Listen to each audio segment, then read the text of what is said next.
Hello students. आज हम लोग डेप्रिसिएशन चैप्टर का क्वेश्चन नंबर 48 करेंगे। क्वेश्चन नंबर 48 जो कि पहले के बताए हुए मेरे क्वेश्चन से थोड़ा अलग है, क्योंकि ये डेप्रिसिएशन फंड मेथड का क्वेश्चन है, जिसको हिंदी में हरास कोष पद्धति कहा जाता है। ये क्वेश्चन बाकी के क्वेश्चन से बिल्कुल अलग तरह से सॉल्व किया जाता है। तो आप देखें यहाँ 48 की कुछ दो लाइनें आपको यहाँ पर दिख रही होंगी हिंदी में। बाकी का रिमेनिंग क्वेश्चन आपको यहाँ पर देखने को मिल जाएगा। आप यहाँ से पूरा का पूरा क्वेश्चन नोट कर लें अच्छे से। इसके बाद आप देख सकते हैं कि यहाँ पर लास्ट में आंसर्स भी दे रखे हैं, और इसमें मोस्टली आंसर जो होते हैं वो डेसिमल में, यानी पॉइंट के बाद दो प्लेस में होते हैं। कभी कभी ये आंसर पॉइंट के बाद जो दो प्लेस में आते हैं इनको आप राउंड ऑफ करके सॉल्व कर लेते हैं, यानी पॉइंट के बाद प्लेस नहीं लिखते, लेकिन मोस्टली पॉइंट के बाद ये नंबर लिखने पड़ जाते हैं, तभी वो एग्जैक्ट आंसर एक दूसरे से मैच करता है। क्वेश्चन नंबर 48 का इंग्लिश वर्जन आप यहाँ से नोट कर सकते हैं। देख सकते हैं आप यहाँ पर डेप्रिसिएशन फंड मेथड की दो लाइनें क्वेश्चन की आपको यहाँ पर दिख जाएंगी, और बाकी का रिमेनिंग क्वेश्चन आपको यहाँ पर दिख जाएगा आपके सामने। आई होप कि आप लोगों ने क्वेश्चन नोट कर लिया होगा। और बाकी क्वेश्चंस की तरह ये क्वेश्चन भी हमने इन्हीं साहित्य भवन बुक से लिए हैं। साहित्य भवन बाई खाता लेखाशास्त्र, ये इसकी हिंदी मीडियम की बुक है, और ये Sahitya Bhawan book keeping and accountancy, writer S M Shukla, ये इंग्लिश मीडियम की बुक है। देखो, जैसे कि एन्युटी टेबल में हमने आपको बताया था कि पूरे के पूरे क्वेश्चन को पढ़ के इसमें समझने से ज़्यादा ज़रूरी है कुछ इंपॉर्टेंट बातों को पढ़ना। वैसे ही यहाँ पर है। सबसे पहली चीज़ एसेट्स, ये जो बिल्डिंग खरीदी गई वो कितने की है? 40,000 रुपये की। डेट क्या है? 1 अप्रैल 2012। तीसरी बात, इसका टाइम कितना है? वो है 4 साल का। और चौथी बात, इंटरेस्ट का रेट 4% पर एनम। सिंकिंग फंड टेबल का अमाउंट। सबसे पहले आपको यहाँ पर निकालना होगा डेप्रिसिएशन का अमाउंट। इस तरह के सवालों में डेप्रिसिएशन का अमाउंट कैसे निकलता है ज़रा ध्यान से समझ लो। असेट्स की कीमत को सबसे पहले ऊपर लिखेंगे 40,000 रुपये, और उसको डिवाइड कर देंगे किससे? एन्युटी टेबल के वैल्यू से। ध्यान रखना, एन्युटी मेथड वाले सवालों में जो इससे पहले बताया था उसमें मल्टीप्लाई करते थे, अब यहाँ पर डिवाइड करते हैं। 40,000 को इस नंबर से डिवाइड करेंगे, तो डिवाइड करने के बाद आएगा रुपीज़ में अमाउंट 9419.61, 9419.61, ये होगा डेप्रिसिएशन। और चाहे इसमें सवाल 3 साल का हो या 4 साल का या 5 साल का, डेप्रिसिएशन आपको सिर्फ सवाल के स्टार्ट में एक बार निकाल लेना है, और उसके बाद डेप्रिसिएशन बदलेगा नहीं। हाँ, इसमें अकाउंट 2 या 3 बनते हैं, जैसे इसमें बोला गया प्रिपेयर नेसेसरी अकाउंट। तो इस तरह के क्वेश्चन में सबसे पहले एक अकाउंट बनता है लीज होल्ड के नाम से। लीज होल्ड, अगर बिल्डिंग खरीदी गई तो लीज होल्ड बिल्डिंग कर दो, फर्नीचर खरीदा गया तो लीज होल्ड फर्नीचर अकाउंट कर दो, और अगर लिखा है कि कोई एसेट खरीदा गया, कोई संपत्ति खरीदी गई, तो लिख दो लीज होल्ड एसेट अकाउंट। बाकी कॉलम आप जानते हैं, date particular amount, date particular amount. सबसे पहले क्वेश्चन में आप यहाँ पर ध्यान दें डेट पर।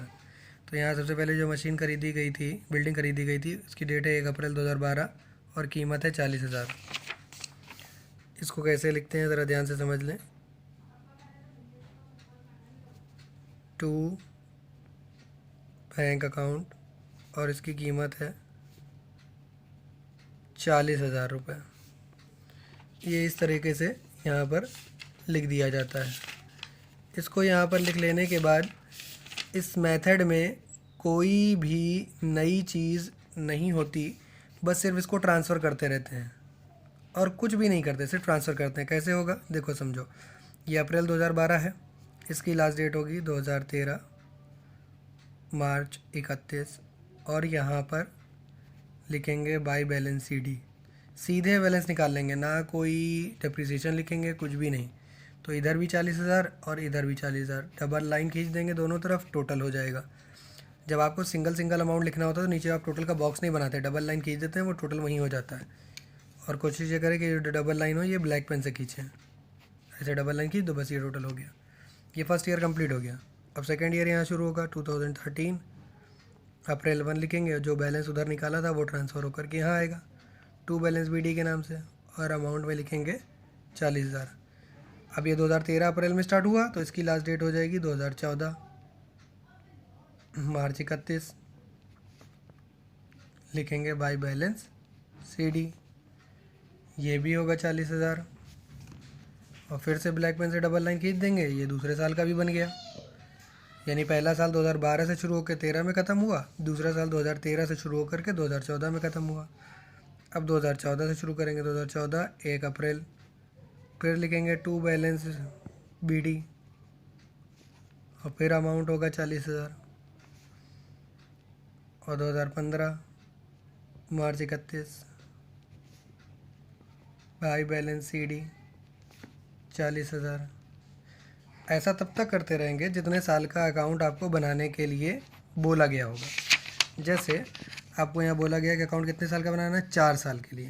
तो देखो इसमें क्या करते हैं, अब 2012 13 13 14 14 15 हो गया। अब ये होगा लास्ट ईयर 2015 से 2016 तक, 15 1 अप्रैल से 16 31 मार्च तक। तो इधर की तरफ लिखेंगे टू बैलेंस BD, जिसका अमाउंट होगा 40,000।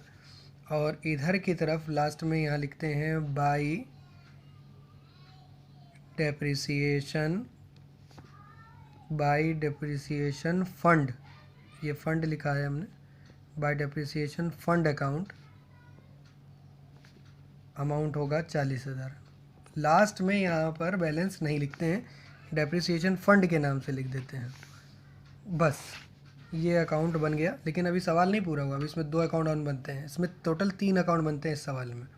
अभी हमने 1 अकाउंट बनाया है। ध्यान रखना, डेप्रिसिएशन फंड हमेशा वहाँ पर लिखा जाएगा जितने साल का अकाउंट होगा। अगर मान लो ये सवाल 3 साल का होता तो ये डेप्रिसिएशन हमने यहीं लिख करके ये सवाल यहीं बंद कर दिया होता।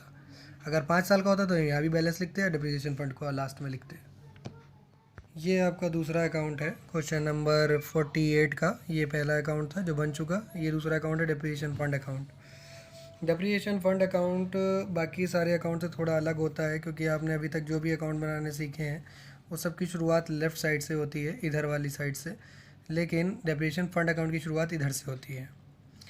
आपने सबसे स्टार्ट में जो सवाल शुरू किए थे उसमें ध्यान से देखा होगा कि अकाउंट की शुरुआत आप इधर से एसेट की कीमत लिखते हैं, इधर डेप्रिसिएशन लगाते हैं और बैलेंस लिखते हैं। अब ज़रा ध्यान से समझें, आपने यहाँ एसेट की कीमत लिख दी, बैलेंस निकाल लिया, लेकिन डेप्रिसिएशन यहाँ नहीं लगाया, डेप्रिसिएशन यहाँ आ जाएगा। आपने एसेट की कीमत ऊपर लिख ली और डेप्रिसिएशन अलग हो गया, यानी उसी अकाउंट से ये 2 हिस्से अलग अलग कर दिए गए।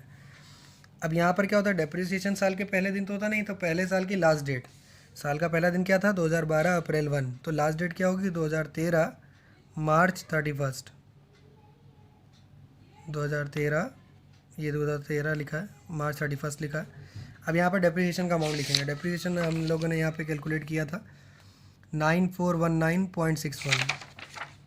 डेप्रिसिएशन का अमाउंट है 9419.61।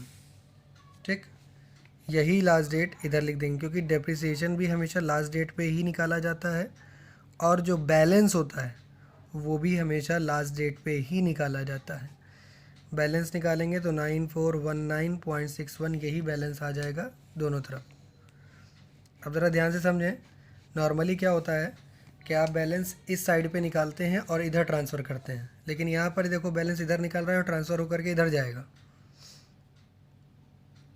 2013 की अगली दिन हो जाएगा 2013 अप्रैल 1, और ये जो बैलेंस उधर निकाला था वो ट्रांसफ़र होकर के आ जाएगा इधर बाई बैलेंस BD के नाम से, और अमाउंट होगा 9419.61। अब ये 2013 का पहला दिन है, तो उसके बाद इस साल का आखिरी दिन 2014 मार्च 31, और वहाँ पर 2 चीज़ें हम लोग लिखेंगे, बाई इंटरेस्ट अकाउंट और दूसरा बाई PL अकाउंट। इंटरेस्ट निकालना होगा आपको इस अमाउंट पर, और इंटरेस्ट का रेट आपको क्वेश्चन में हमेशा दे रखा होगा। यहाँ क्वेश्चन में कितना है, 4%। आपको इस अमाउंट का 4% निकालना है। तो ज़रा रफ में कैलकुलेट करें, 9419.61 का 4% मल्टीप्लाई करके देखें।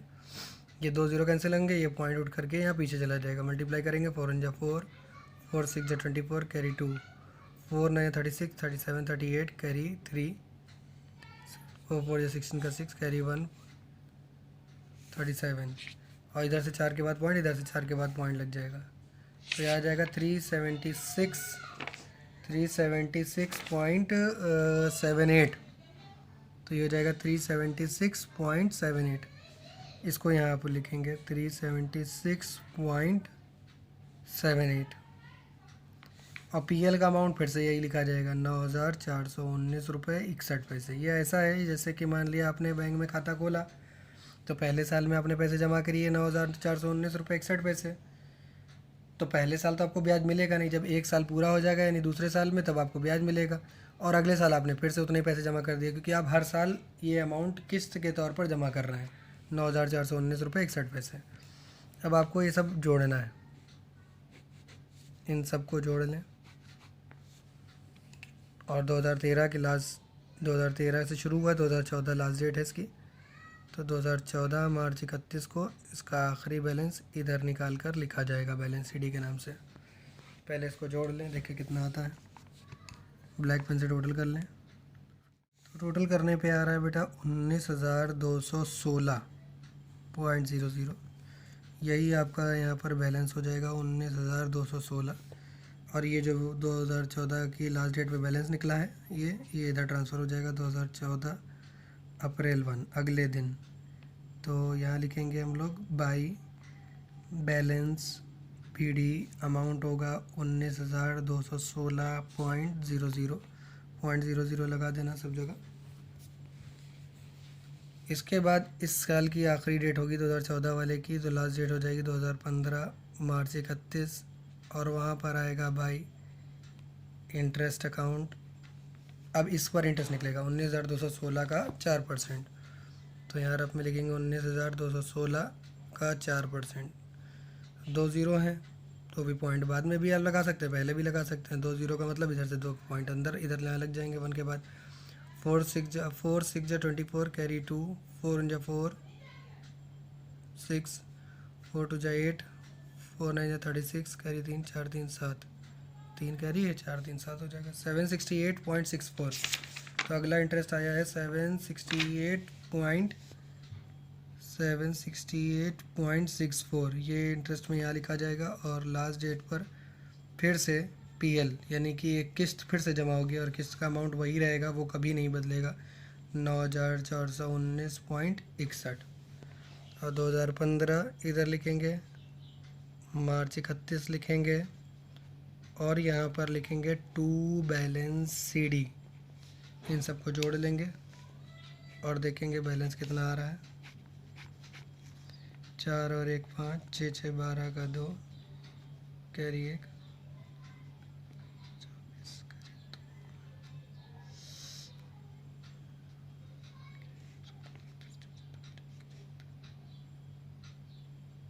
तो टोटल करने पे आ रहा है बेटा 29,404.25।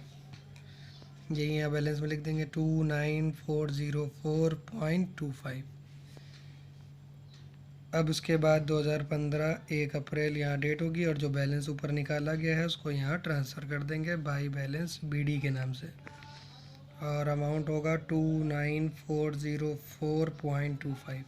अप्रैल 2015 है तो इसकी लास्ट डेट आएगी 2016 मार्च 31 और जब एक साल फिर से पूरा हो जाएगा तो फिर से आपको ब्याज मिलेगा। जैसे कि बैंक में होता है, आप जितने पैसे ज़्यादा जमा कर देंगे, जितना आपका बैंक में बैलेंस होगा आपको उसी अमाउंट पर ब्याज मिलेगा।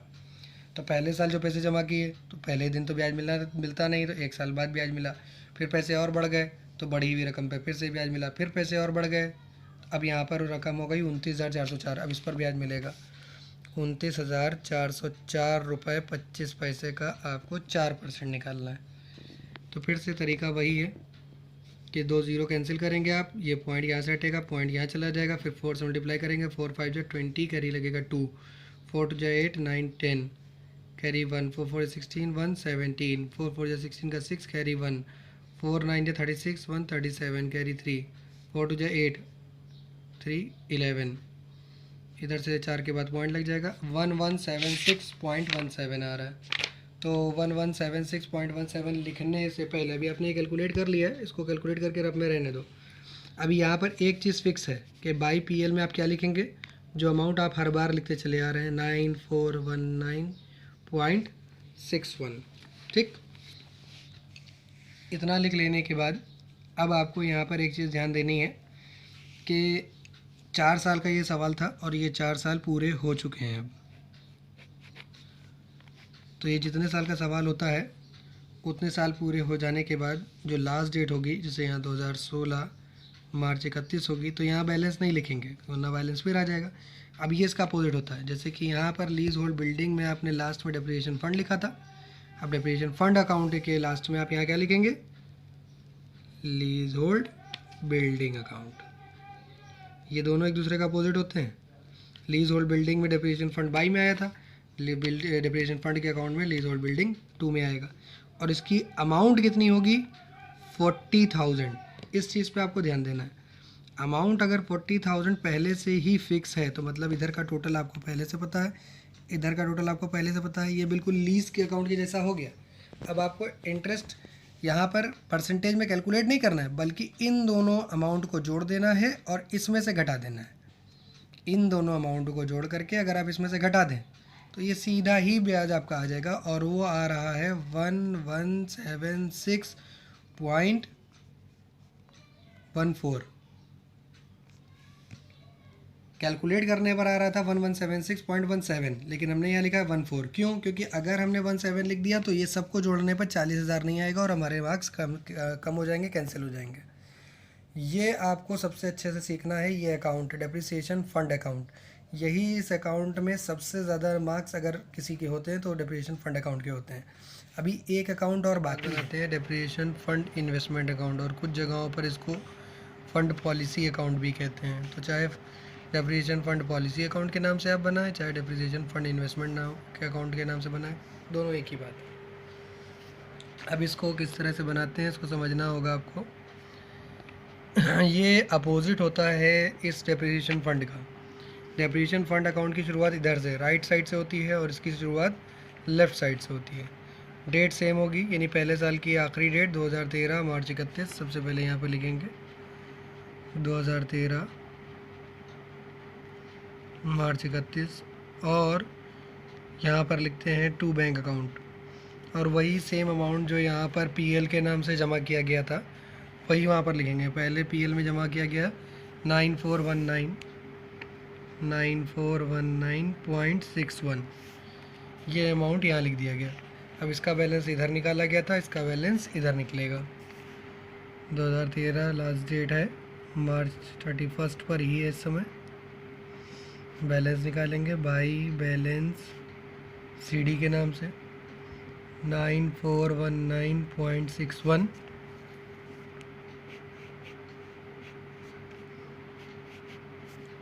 और ये टोटल कर देंगे। ये फर्स्ट ईयर कंप्लीट हो गया। अब ये जो बैलेंस निकाला है इसको नेक्स्ट डेट पे से ट्रांसफ़र करेंगे। 2014 अप्रैल 1 टू बैलेंस बीडी, अमाउंट है 9419.61। यहाँ पर बैलेंस आपने इधर निकाला था 2 में, उसको ट्रांसफ़र करा था इधर बाई में। इसमें बैलेंस आपने बाई में निकाला है, ट्रांसफ़र किया है 2 में।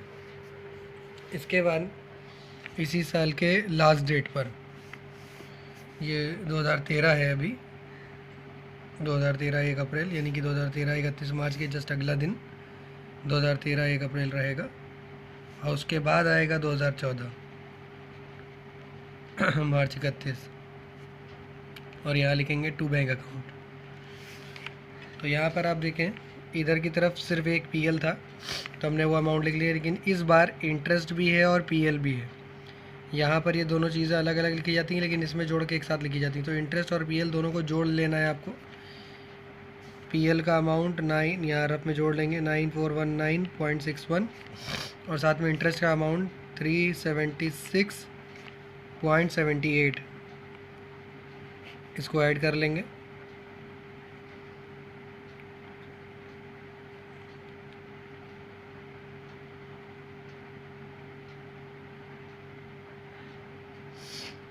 इसको ऐड करने में जो अमाउंट आया वो यहाँ बैंक के नाम से लिखा जाएगा 9796.39, 9796.39। इसके बाद ब्लैक पेन से टोटल करेंगे।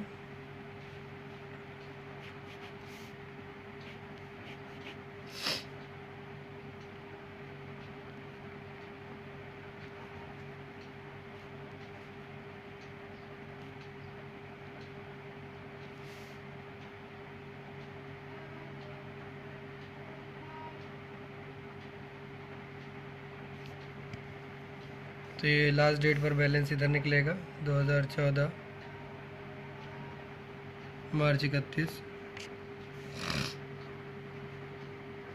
यहाँ पर लिखेंगे बाई बैलेंस CD और अमाउंट होगा 19,216 और 2014 के अगला ही दिन होगा 2014 यानी 2014 अप्रैल 1। 31 मार्च के बाद अगला दिन 1 अप्रैल और बैलेंस BD में हम ट्रांसफ़र करेंगे 19,216.00 और 2014 के बाद आखिरी दिन होगा इस साल का 2015 मार्च 31 और फिर से यहाँ पर लिखेंगे टू बैंक अकाउंट और ये बैंक अकाउंट फिर उसी तरह से निकाला जाएगा। यहाँ पर ये जो दूसरा इंटरेस्ट और PL था ये आपने सेकेंड ईयर में जोड़ के लिखा और ये जो तीसरे नंबर पे 1 2 ये तीसरा साल, तीसरे साल का जो PL है PL तो वही रहेगा 9,419.61 और ये जो इंटरेस्ट है 768.64 ये इसमें ऐड करना पड़ेगा 768.64 इसको ऐड कर लें। आ रहा है 10188.25 इसको यहाँ लिखेंगे 10,188.25 और फिर से इसको ऐड करेंगे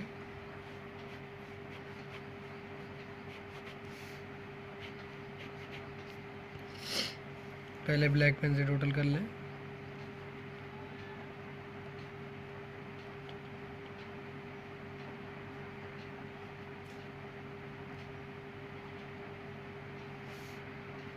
टोटल करने पे आ रहा है 29,404.25।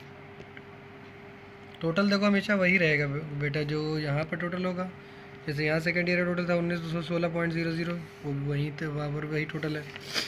थर्ड ईयर का टोटल यहाँ पर है 29,404.25 वही यहाँ पर भी होगा क्योंकि अमाउंट तो सेम है, बस वहाँ पर इंटरेस्ट और PL को हर बार अलग अलग लिखा जाता है। यहाँ पर इंटरेस्ट और PL को एक साथ लिखा जाता है बैंक के नाम से और वहाँ पर इंटरेस्ट और PL और इंटरेस्ट को बाई में लिखते हैं, यहाँ पर दोनों को जोड़ के एक साथ 2 में लिखते हैं। इतना फ़र्क है। इस अकाउंट में आपको कोई कैलकुलेशन नहीं करना है, कोई मल्टीप्लाई डिवाइड कुछ नहीं करना, बस ऐसे ही लिखते चले जाना है। ये अकाउंट बड़ा आसान होता है। अगर आपने डेप्रिसिएशन फंड अकाउंट पहले बना लिया है तो ये अकाउंट बड़ा आसान है। 2015 1 अप्रैल को फिर से ये बैलेंस जो आपने निकाला है ये ट्रांसफ़र होकर इधर आ जाएगा और अमाउंट हो जाएगा 29,404.25। अब यहाँ पर एक इम्पॉर्टेंट बात आपको समझनी है कि जब कभी भी डेप्रिसिएशन फ़ंड इन्वेस्टमेंट अकाउंट आप बनाते हैं तो वो हमेशा डेप्रिसिएशन फ़ंड अकाउंट के लास्ट वाले ईयर के PL और इंटरेस्ट को छोड़ देता है। कैसे समझना है? जैसे कि मान लिया ये सवाल आपका 4 साल का है, तो 4 साल का है तो डेप्रिसिएशन फ़ंड तो 4 साल का बनेगा, लेकिन इसमें बैंक सिर्फ 2 में 3 बार लिखा जाएगा, चौथी बार में आप यहाँ 2 बैंक नहीं लिखेंगे। अगर यही सवाल 3 साल का होता तो आप ये सवाल 3 साल का यहाँ तक बनाते, लेकिन जब डेप्रिसिएशन इन्वेस्टमेंट वाले में आते हैं तो 1 और 2 बार लिखते, तीसरी बार आप ना लिखते। ये हर बार आपको ध्यान रखना है कि जब कभी भी आप डेप्रिसिएशन फंड अकाउंट बनाएंगे तो उसका इन्वेस्टमेंट अकाउंट उससे 1 साल कम का, यानी लास्ट ईयर आएगा ज़रूर बैलेंस ट्रांसफ़र होकर के, लेकिन आप बैंक जो है वो, जैसे ये सवाल 4 साल का है तो आपने बैंक कितनी बार लिखा 2 में 3 बार, आप चौथी बार यहाँ नहीं लिख सकते। बस लास्ट डेट पर पहुँचेंगे, 2015 से ये सवाल शुरू हुआ है, 2016 में पहुँचेगा, यहाँ पर लिख देंगे मार्च 31 और जितने पैसे जमा किए हैं सारे एक साथ वहाँ से वापस निकलेंगे, इसलिए लिख देंगे बाई बैंक अकाउंट और यही पूरा अमाउंट होगा 29,404.25।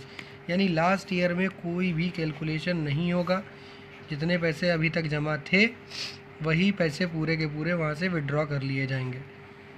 ये जो डेप्रिसिएशन फंड अकाउंट है, ये इन्वेस्टमेंट अकाउंट है, ये दोनों ही एक तरह का प्रैक्टिकल कॉन्सेप्ट है। तो यहाँ पर आप लोग देख सकते हैं कि डेप्रिसिएशन फंड इन्वेस्टमेंट अकाउंट बनकर कंप्लीट है और चूँकि ये 4 इयर्स का क्वेश्चन था तो 4th ईयर में बैलेंस ट्रांसफ़र करके इसको बाई बैंक लिख दिया जाएगा, क्योंकि जो पैसा यहाँ इन्वेस्ट किया गया फॉर 3 इयर्स, 1 साल अमाउंट इन्वेस्ट किया गया, फिर सेकेंड ईयर, फिर third year, amount same invest है, ये इसमें इंटरेस्ट जुड़ गया है इसलिए ये अमाउंट आपको बढ़ा हुआ दिख रहा है, क्योंकि इसके बारे में भी हमने आपको बताया है depreciation fund invest fund account से। तो आई होप कि आप लोगों को ये पूरा क्वेश्चन अच्छे से समझ में आ गया होगा कि अगर 4 साल का डेप्रिसिएशन फंड अकाउंट दे रखा हो तो उसमें फर्स्ट अकाउंट जो बनेगा वो लीज होल्ड बिल्डिंग अकाउंट, और दूसरा डेप्रिसिएशन फंड अकाउंट, और तीसरा डेप्रिसिएशन फंड इन्वेस्टमेंट अकाउंट। ये अकाउंट कंपलसरी नहीं है, मोस्टली क्वेश्चंस में ये अकाउंट नहीं पूछा जाता है, तो ये अगर पूछा जाए तो आप बनाइए, नहीं पूछा जाए तो ना बनाइए। ये बहुत ही सिंपल सा है, आप यहाँ देख सकते हैं। डेप्रिसिएशन फंड अकाउंट ये सबसे इम्पॉर्टेंट अकाउंट है इस पूरे क्वेश्चन का। ज़्यादातर क्वेश्चन जो इसमें का इस तरह का आता है डेप्रिसिएशन फंड अकाउंट का, वो 3 इयर्स या 4 इयर्स का ही होता है, 3 साल या 4 साल का। तो अगर ये 4 साल का है तो यहाँ पर 3 बार पैसा इन्वेस्ट किया जाएगा, और अगर 3 साल का होगा तो यहाँ 2 बार इन्वेस्ट किया जाएगा, थर्ड ईयर में निकाल लिया जाएगा। उम्मीद है कि आप लोगों को ये पूरा क्वेश्चन अच्छे से समझ में आ गया होगा। अगर आप लोगों को ये क्वेश्चन अच्छा लगा हो और अगर क्वेश्चन में से कोई भी आपके डाउट क्लियर हुए हो तो इस वीडियो को लाइक करें, और साथ ही साथ इस वीडियो को आप शेयर भी करें, चैनल को सब्सक्राइब करें। मिलेंगे एक नए क्वेश्चन के साथ। Thank you.